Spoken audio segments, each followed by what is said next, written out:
Hi, I'm John Costanza with SunPower Builders. We've been working in southeastern Pennsylvania for about 40 years and installing solar systems for the last 20 years or so.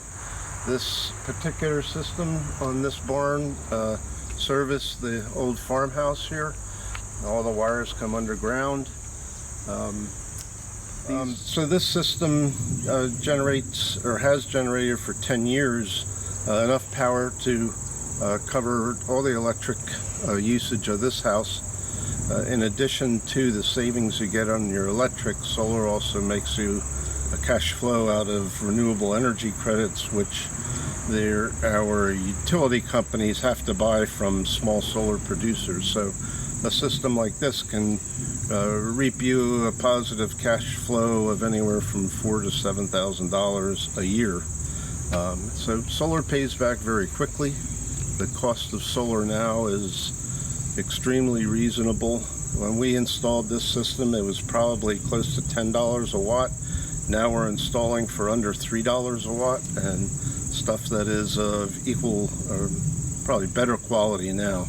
But they have very long-term production guarantees, like that, or 25 years, and solar just sits there and works. It doesn't require any maintenance. It doesn't require any involvement. It's just like getting your power from the grid. It just works.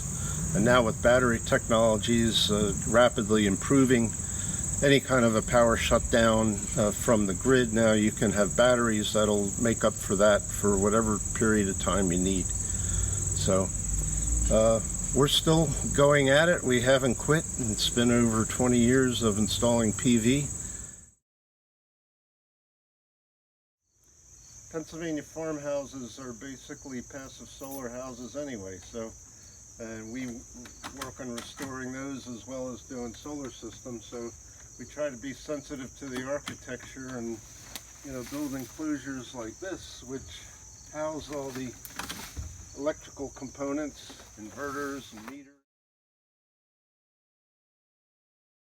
SunPower Builders, we have kind of two side-by-side operations. One, we do solar energy systems, and the other one is we restore Pennsylvania farmhouses. And although they may seem far apart, they're really pretty close, because I consider the Pennsylvania farmhouse as one of the original passive solar buildings. They generally have 60% of their glass on the south side. They'll have a porch or an overhang on that side to keep out the summer sun. They have a lot of mass in the fireplaces.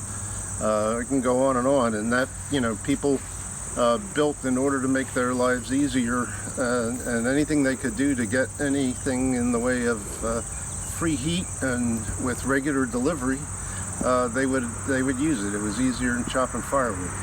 But when we work on an old house like this, if we're putting in an active solar system, we put it all the way out in the back. Like here, it's all the way out on her barn. You don't see it. It doesn't affect the aesthetics or the historic appeal of the house. If we're adding on to an old house, we build thick walls and deep sills, but instead of them being full of stone, they're packed full of insulation. So you basically build a solar house or an energy efficient house to be a thermos that you can heat with a light bulb. And that, the initial costs of insulation and things like that are easily paid for within the first couple of years with your energy savings.